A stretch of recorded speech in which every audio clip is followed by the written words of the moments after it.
Hello bro, आज की इस वीडियो में मैं क्लास 12th है फिजिक्स में 50 महत्वपूर्ण प्रश्न लेकर आने वाला हूं। अब आ जाओ कोई टक्कर में, बताओ कोई लेकर आया है क्या? नहीं ना। और लेसन 1 से स्टार्ट किया हूँ और लेसन एंड तक लेकर चला गया हूँ। अब आप बताओ, इसमें न्यूमेरिकल लिया हूँ, न्यूमेरिकल नहीं है, थ्योरेटिकल है। क्या है? थ्योरेटिकल है, न्यूमेरिकल नहीं है, थ्योरेटिकल है। न्यूमेरिकल एक वीडियो सिर्फ बनाऊंगा, वो बहुत जल्द वीडियो आने वाला है। सिर्फ कमेंट करना आपको कि भैया न्यूमेरिकल क्या क्या हुआ, ऐसे कमेंट कर देना, लेकर आ जाऊंगा जल्दी से। चलो बताओ, पढ़ाई कैसे चल रहा है ये कमेंट में बता सकते हो आप लोग, खुला है कमेंट क्योंकि, इसलिए बता सकते हो ना यार। अब देखो ध्यान से, ये 50 लेकर आ गया हूँ, एग्जाम में यहीं से आएगा क्योंकि लेसन 1 से छाट छाट के सीरीज से उठाया हुआ क्वेश्चन है, अनसॉल्व पेपर से उठाया हुआ क्वेश्चन है भाई। अब कोई रोक के दिखाओ, बोलो अब कोई रोक के दिखाओ। क्यों? क्योंकि बहुत खतरनाक क्वेश्चन लेकर आ गया हूँ, 100% यहीं से आएगा मेरे दोस्त। Very very most important. ये सिर्फ रहेगा आपका थ्योरेटिकल। क्या रहेगा? थ्योरेटिकल मतलब किसी का आंसर देना, उत्तर देना, ठीक है। जैसे कूलम का नियम क्या होता है, वैद्युत ध्रुव क्या होता है ना, थ्योरेटिकल इसे कहते हैं, जिसे हम परिभाषा लिखते हैं, वो उतना बड़ा सा।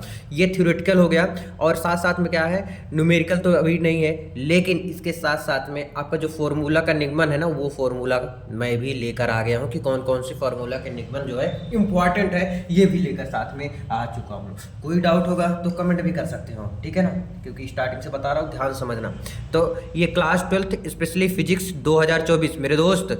और बहुत लोग वीडियो बंद कर दे रहे हैं स्टार्टिंग में, भाई बहुत पछताओगे, क्या बहुत ज़्यादा पछताओगे, अब समझ लो आप लोग। Very very most important, exam में यहीं से आएगा।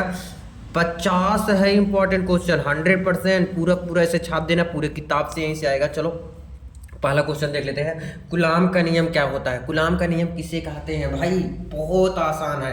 अब आप लोग बताइए इसका फॉर्मूला क्या होता है, और इसका निगमन भी देख लेना। क्या देख लेना? निगमन भी देख लेना, क्योंकि फॉर्मूला जब आएगा तो निगमन जरूरी है, ठीक है। अब नेक्स्ट में आ जाइए, विद्युत विभव किसके कारण? द्विध्रुव के कारण। वैद्युत विभव द्विध्रुव के कारण, यानी कि दो होते हैं ना, एक तो अच्छी में होते हैं, एक क्या होते हैं, निरक्षी होते हैं। तो दोनों आपको क्लियर करना है, एक अच्छी और निरक्षी है। अच्छी में भी क्लियर कर लेना, और अच्छी में क्यों? क्योंकि दोनों इंपॉर्टेंट है। और वैद्युत विभव में, ठीक है, द्विध्रुव के कारण, ध्यान रखना द्विध्रुव के कारण, ठीक है। अगला है गॉस का नियम। गॉस का नियम क्या होता है? गॉस का नियम क्या है बताओ जल्दी से। और उसके अनुप्रयोग, ये 4 से 5 नंबर 100% बहुत ज़्यादा इंपॉर्टेंट है मेरे दोस्त, बहुत ज़्यादा। गॉस का नियम और उसके अनुप्रयोग बहुत ज़्यादा इंपॉर्टेंट है, इतना ही इंपॉर्टेंट है कि मैं कुछ बोल नहीं सकता, ठीक है। शब्द नहीं मेरे पास अब बोलने के लिए। संधारित्रों का संयोजन, संधारित्र, संधारित्र का संयोजन। अब संधारित्र का जो संयोजन होता है दो तरह से होता है। पहला फॉर्मूला क्या होता है? एक श्रेणी क्रम संयोजन और एक समांतर क्रम संयोजन। श्रेणी क्रम में जब रहेगा तो C इक्वल टू क्या होता है? C1 plus C2 plus C3, इस टाइप पर आता है। और अगर समांतर क्रम में है, किसमें? समांतर क्रम में, तो 1/C equal to 1/C1, 1 plus 1/C2, 1 plus वो सॉरी 1/C3, यानी 1/C3। अब भैया कितना C रहेगा? ये C होता है संधारित्र। C किससे हम कहते हैं? C को हम कहते हैं संधारित्र कहते हैं मेरे दोस्त। अब यहाँ पे चाहे जितना हम ऐड करते चले जाए 1/C4, ये डिपेंड क्या करता है, जो संधारित्र होते हैं, संधारित्र इस तरफ से बनता है ना। जैसे यहाँ पर लिखा रहेगा 4, तो संधारित्र C की वैल्यू क्या हो गई? 4 हो गई। और ऐसे ऐसे जितने ये बने रहेंगे वही संधारित्र होता है ना। उतना C हम बढ़ाते चले जाएंगे, C1 C2 C3। ये कितने तक हो सकते हैं?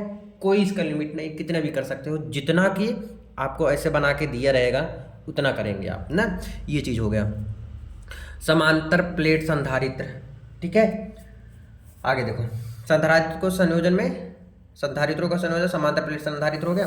विद्युत क्षेत्र की तीव्रता, जो विद्युत क्षेत्र की तीव्रता क्या होता है? किसके कारण? द्विध्रुव के कारण। द्विध्रुव के कारण वैद्युत क्षेत्र की तीव्रता क्या होता है, ये तो बताना है ना। और एक चीज़ और, हाँ, जितने भी क्वेश्चन बता रहा हूँ उनमें से आपको कितने क्वेश्चन आ रहे हैं वो भी कमेंट कर देना, क्योंकि मैं आपका वेट करूंगा कि आप कितना पढ़े हो, कितना समझदार हो गए हो, ठीक है। नेक्स्ट है, एक समान विद्युत क्षेत्र की द्विध्रुव में बल आघूर्ण। क्या पूछा है इसमें? बल आघूर्ण, यानी कि बल आघूर्ण क्या होता है? टाउ, टाउ पूछा है, टाउ चाचा, टाउ पूछा है इसमें। चलो, ओम का नियम, सिर्फ नहीं, सिर्फ ओम का नियम मत पढ़ लेना। ओम का नियम तो 10th में पूछता है भाई, ओम का नियम नहीं 12th में पूछेगा। उसमें क्या पूछेगा कि ओम का नियम धारा तथा अनुगमन वेग में संबंध, याद रखना, अनुगमन वेग में संबंध, ठीक है। ओम का नियम धारा तथा अनुगमन वेग में संबंध क्या होता है? I equal to NE/AVD। VD क्या होता है? अनुगमन वेग होता है। VD क्या होता है? अनुगमन वेग। अच्छा, ओम का नियम के साथ सीख रहे हो ना, इसके साथ साथ इसको भी सीख लेना, लिख लो।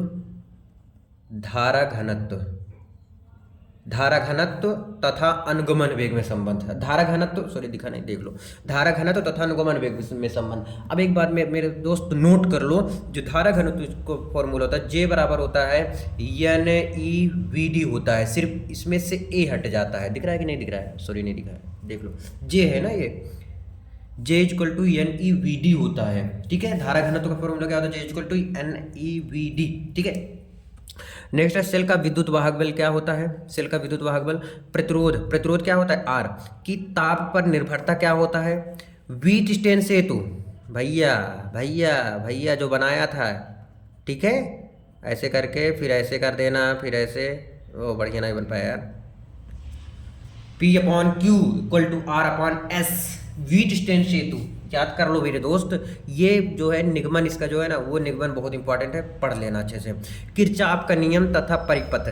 किरचॉफ का नियम क्या होता है, अब किरचॉफ का नियम कितने टाइप से होते हैं, दो तरह से। एक तो प्रथम नियम, अब किरचॉफ जी खुद ही उन्हीं के नाम से, अपने ही नाम से दो नियम बना दिए, किरचॉफ का पहला नियम और किरचॉफ का दूसरा नियम, दोनों पढ़ लेना। बायो-सेवर्ट का नियम, ठीक है। दो समांतर धारावाही चालकों के बीच बल F, प्रतिचुंबकीय अनुचुंबकीय लौ चुंबकीय क्या होता है, ठीक है, प्रतिचुंबकीय अनुचुंबकीय लौ चुंबकीय। अगला है एक समान चुंबकीय क्षेत्र में धारावाही चालक पर बल, एक समान चुंबकीय क्षेत्र में धारावाही चालक पर बल क्या होगा। चलो अब देखते हैं नेक्स्ट क्वेश्चन, नेक्स्ट पेज में।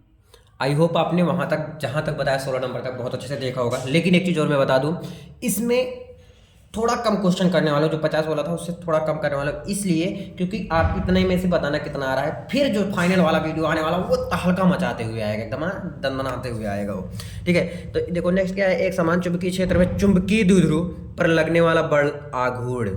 ये टाउ चाचा कहाँ तक चलेंगे यार, हाँ, टाउ, एक समान चुंबकीय क्षेत्र में चुंबकीय द्विध्रुव पर लगने वाला बल आघूर्ण। ट्रांसफार्मर, भाई पढ़ लेना। एलसीआर परिपथ, एलसीआर परिपथ। लेंज का नियम, अच्छा लेंज का नियम इंपॉर्टेंट है, ध्यान से सुन लेना, ठीक है। ट्रांसफार्मर मैंने 2 बार लिख दिया हूँ, सॉरी इसके लिए, ठीक है। प्रेरण गुणांक, विस्थापन धारा विस्थापन धारा क्या होता है, इसके बारे में खूब अच्छे से भर भर के लिखो, ठीक है। विद्युत चुंबकीय तरंगों के गुण, जो विद्युत चुंबकीय तरंग है उनके गुण बताओ, ठीक है। नेक्स्ट है विद्युत चुंबकीय स्पेक्ट्रम, गोलीय पृष्ठों द्वारा प्रकाश का अपवर्तन, प्रिज्म द्वारा प्रकाश का अपवर्तन, सूक्ष्मदर्शी, दूरदर्शी। ये दोनों निगमन है, ये दोनों निगमन है, और दोनों आएगा, दोनों में से, सॉरी 3 है इसमें, 3 में से आप 2 पढ़ लेना है, सूक्ष्मदर्शी दूरदर्शी दोनों पढ़ लेना मेरे दोस्त, क्योंकि एक करना होगा और 7 से 8 नंबर, नहीं सॉरी 6 नंबर का आता है, हाँ 6 नंबर का आएगा, तो भाई साहब पढ़ के जाना, नहीं तो बहुत पछताओगे, हैं बड़ा पछताओगे। हाइगेंस के रिलेटेड एक क्वेश्चन आएगा, इसमें है हाइगेंस की द्वितीय क्रियाओं के सिद्धांत के आधार पर प्रकाश के परावर्तन तथा अपवर्तन की व्याख्या। प्रकाश का व्यतिकरण क्या होता है, प्रकाश का विवर्तन क्या होता है। बस आज के लिए बस इतना ही रखता हूँ, क्यों, क्योंकि जल्दी में क्यों हूँ मैं बता देता हूँ, इसलिए जल्दी में हूँ क्योंकि आपके लिए बहुत तगड़ा वाला वीडियो लेकर आने वाला हूँ। वो वीडियो की तैयारी चल रही है, बहुत तहलका मचाने वाली। चलो आज के लिए बस इतना ही, मिलते हैं वीडियो में। कोई डाउट होता तो कमेंट भी कर सकते हो। Thank you so much last time.